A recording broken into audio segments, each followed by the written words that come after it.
What was Nicholas E's role in the October Manifesto? Have you ever wondered how a single document could change the course of a nation? The October Manifesto is one such document, and Nicholas Roman II played a key role in its creation. So, what exactly was his involvement? Nicholas Roman II was the Tsar of Russia, ruling with absolute power. However, by the early 1900s, Russia was facing significant unrest. The 1905 revolution was fueled by social discontent, military defeat in the Russo-Japanese War, and tragic events like Bloody Sunday. Under immense pressure from these uprisings, Nicholas Roman II reluctantly issued the October Manifesto in October 1905. This manifesto was his response to the growing demands for reform.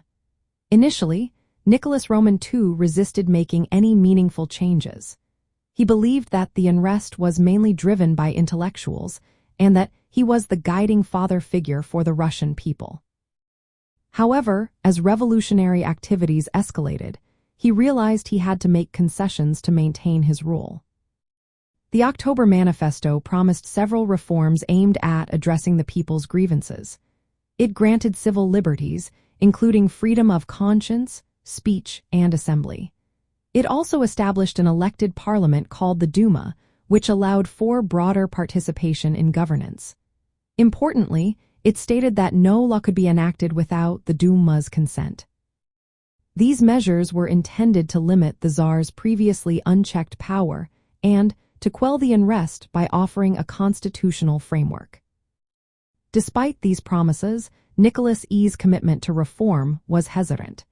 He aimed to maintain his authority while appearing to respond to the people's needs. Many revolutionary forces viewed the manifesto as insufficient and insincere.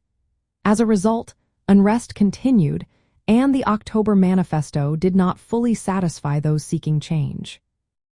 From a communist viewpoint, Nicholas E's role in the October Manifesto is seen as an attempt by the ruling class to placate the masses without addressing the deeper issues of capitalism and feudalism that oppressed the working class and peasants. The manifesto was a tactical retreat by the Tsarist regime, delaying but not preventing the eventual proletarian revolution.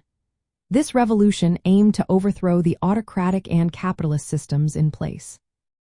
In summary, Nicholas E's role in the October Manifesto was that of a reluctant concession maker. He issued the manifesto in response to revolutionary pressure, attempting to preserve his regime while offering limited reforms.